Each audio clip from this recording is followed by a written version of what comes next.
What's going on, guys? It's NYPrepper here, and I wanted to talk to you guys about winter preparedness. And this is a new series that I'm doing. It's going to focus specifically on preps for the winter time. And right now it's the beginning of November. Yesterday was election day in 2020, and winter's coming fast over here in upstate New York, and I'm sure a lot of you guys that live in the northern tier of the U.S. do a lot of different things to prep for the winter time every year. But in this video, I want to focus specifically on preps for the winter time and things that you might need to deal with a long and cold winter, which as of right now could potentially happen here in upstate New York and throughout the U.S. this year. All right, they're forecasting a colder than normal winter. And the next couple of winters could be below average, or at least colder than what we've been used to throughout the 90s and 2000s. And a lot of that has to do with the solar cycle and ocean currents, which are flipping around and trending towards colder. Okay, so what you're looking at here is a chainsaw. This is a steel farm boss. Okay, this is a very old saw. It's probably almost 20 years old. Okay, as you see, it's gotten a lot of use and abuse. Well, never really abuse, but it's been used quite heavily. I already changed the bar on this thing once. It's seen its share of battles. Okay, and this is a great saw. You definitely want to have a chainsaw for a variety of reasons if you're prepping for the winter. Now, even if you don't have a wood stove or a fireplace, it's still good to have a chainsaw, because you never know when you have to build a fire to heat yourself, heat your family, heat your home. You can even acquire or build an improvised wood stove inside of your house if you lose power or the grid goes down. It's, to me, having a chainsaw, if you live in a northern latitude or an area where you have a decently cold winter, to me a chainsaw is essential, because it gives me the opportunity to cut firewood and also to clear any kind of obstructions. If there's a storm and a tree falls down and blocks a road, having a chainsaw is essential. So now, this chainsaw I've used for cutting firewood. I used to actually sell firewood, and I use this. I probably cut dozens and dozens of cords of firewood. All right, different types of wood, heavy, thick wood like red oak and white oak and hickory, ash, cherry. All right, hardwoods. Here in upstate New York, we have some really dense wood. And, this steel farm boss worked very well for, wood up to like 2 to 3 foot diameter oaks. I cut with this thing, no problem. All right. So you're going to want to have a chainsaw. In addition to the chainsaw, you're going to want some peripheral equipment. Here I have some safety chaps. As you can see, they've been pretty heavily used. You can see all the dirt on them. Okay. And this is made by Forest Wear. I think this is a 7-layer Kevlar. It's just the basic chaps. I've had these for like 10 years. Cut a lot of wood with this saw, and with these chaps, probably at least 2 or 3 dozen cords of firewood, okay? Or maybe even more. And I've done tree work with it as well. I had my own small business doing tree work and firewood. So, this is an area of expertise for me. I did also go to forestry school as well, where I also used my chainsaw a lot. Moving on from the chaps, what they do is they protect your legs from getting cut, okay, in case your chain gets derailed, or more importantly, if your chain breaks, or, you get kickback on your saw, or, for whatever reason you maneuver the saw in such a way that you could cut your leg. This protects you from cutting your leg open, okay? They go over the front of your legs, and they protect your legs. So this is essential. Doesn't cost much. I think I only paid like $75 for these. And the key is, when you buy these, they have to be UL listed. Okay, if they're not UL listed, then they're not approved for use as a safety chap. You're also going to want a field sharpening kit. Okay, that's what I have here. This is just a basic chainsaw field sharpening kit. All right, you can get this for like 30 bucks. It has a file and a depth gauge for filing down your rakers. Okay, I have these Kevlar gloves to protect my hands in case the chain breaks or derails. You know, I don't want the back of my hand to get tore up, you know, so you want to get some Kevlar gloves. These are kind of expensive. You can see they say Kevlar on them. And also they have this gel padding inside the hands here. This has like a nice gel padding here, okay, which is, if you're running your saw a lot, the vibrations from the saw, you know, especially if you're cutting hardwoods, like over here in upstate New York, the wood is very dense and you get a lot of vibration. All right, so, you know, a good pair of gloves with Kevlar and some padding to protect your hands from vibration, so you don't permanently damage your hands, you know, from vibration. You want to have some type of headgear and face mask, you know, because you're going to have chips coming into your face, okay? And ear protection is essential. You know, chainsaws are very loud, so ear protection is essential. You don't want to go deaf. And in addition to that, you know, some other things you want to get is you want to keep a spare spark plug, okay? And always want to have at least one spare spark plug, a spare sprocket, okay, because the sprockets wear out over time, and a spare chain, okay?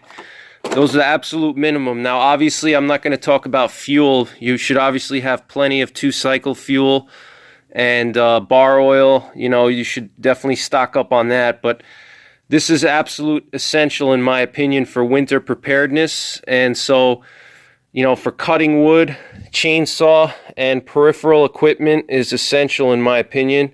In addition to that, you want something you can split wood with. So stick around and I'll show you guys tools for splitting wood, which is essential for prepping your firewood, okay, to make firewood to burn. So stand by. Alright guys, so these are the tools that you're going to need to be able to split wood, okay? So once you cut the wood into cylinders like you see here, you're going to have to be able to split it into pieces that you can fit into your wood stove or your fireplace, or, you know, your fire pit outside or whatever. So in order to split this giant piece of wood, we have two tools we use. We have a maul. This is a splitting maul, okay? One side it looks like a sledgehammer, and the other side it looks like an axe. All right, this is probably going to be your primary wood splitting tool. All right, I like to use a nice heavy maul. I think this is an 8-pound maul, I believe, or maybe 5 pounds. I can't remember. Maybe it's a 5-pounder. You know, and you're going to want to keep the blade sharp on this. You know, best thing to do is use an angle grinder, okay, and a sharpening stone. The other thing, besides the maul, that you're going to want to have for very tough wood, is you're going to want to have a nice wedge. All right, look at how old this wedge is. I don't know how many pieces of wood I split with this thing, how many cords, but you're going to want to have a good solid wedge. You want to make sure the blade is nice and sharp, and the purpose of the wedge is to split larger pieces of wood or wood that's very knotty, because the maul by itself, if you just swing the maul like this, it may not have enough force to split a piece of wood like this giant oak that I'm resting the tools on here. This is a 2-foot diameter white oak, and you may need a wedge in order to split the tougher wood, okay? Or if it's very knotty, all right? And so what you do with the wedge is you pound in the wedge either with the back of your maul here. So you use the back of your maul as a hammer to pound it in, or you can use a sledgehammer, like this giant sledge here. I think this is like a 12 pound sledgehammer or 16-pound sledgehammer. It's absolutely massive. All right, and you're going to pound that wedge in, and that's going to split it. All right, so You know, and this is actually the piece of wood that I shot with my elephant gun. So I'm going to split it now. You can actually see the exit holes here. A lot of people thought that the rifle wouldn't shoot through it, and it shot clean through like butter. Here you can see 1, 2, 3 exit holes. So I'm going to split this piece of wood now, and I'll show you guys how to split a giant piece of wood. So stand by. Alright guys, this is that giant oak that I shot with the 416 Ruger, and I'm going to try to split it now. So stand by and let's have some fun. Split this giant oak.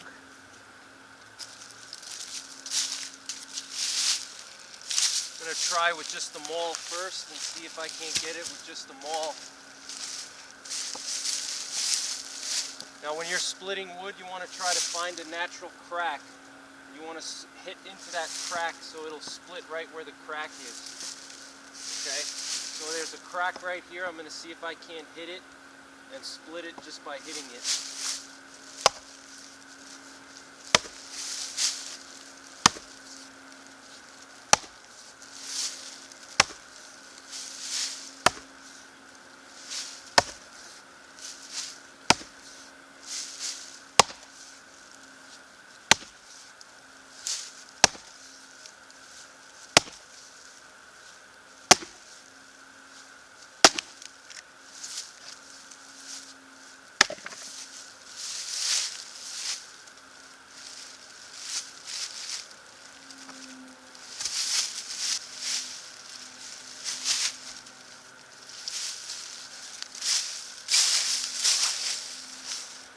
Alright guys, we split this giant oak in half. Now, I'm going to split it into smaller pieces. This beautiful oak here. Gorgeous. Gorgeous piece of wood.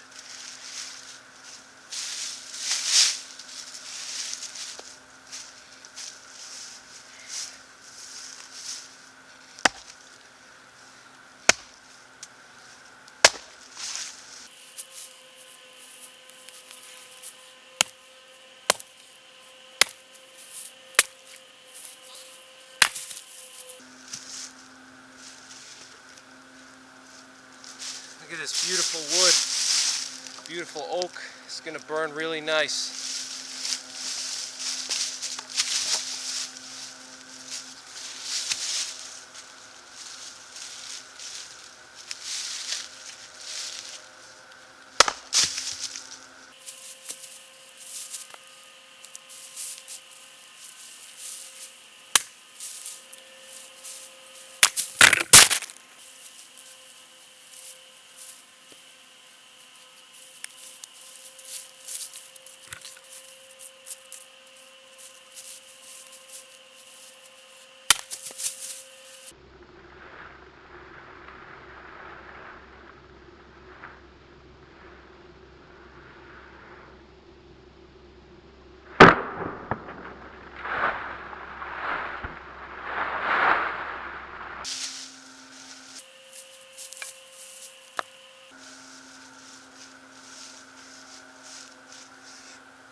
Alright guys, so I just split that giant log, and look at how much wood I got from that. I probably got like 20 pieces of wood, alright, just from that one log, and it only took me like 15 minutes to split. I didn't even have to use my wedge or the sledgehammer, but I hope you guys enjoyed this video, and let me know if you want me to make more videos like this. I think winter preparedness is an overlooked part of prepping, and you know, I think that processing wood is critical for a prepper that lives in a northern climate. You know, you have to know how to cut wood, you have to know how to split it, so this way you could heat your home, all right, if you have a wood stove or fireplace or something of that nature. All right, so thank you guys for watching. And one thing I wanted to show you real quick before I end the video is this was that giant log that I shot with the 416 Ruger. You can see these are the exit holes here, okay, and I wanted to just show you what it looked like inside the wood. All right, so this is where it went through and it exited out this side here, and here's another one. Here's like 5 shots.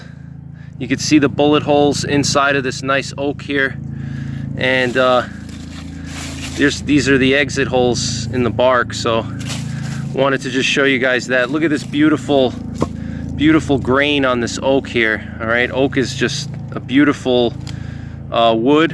Look at this beautiful grain on this oak.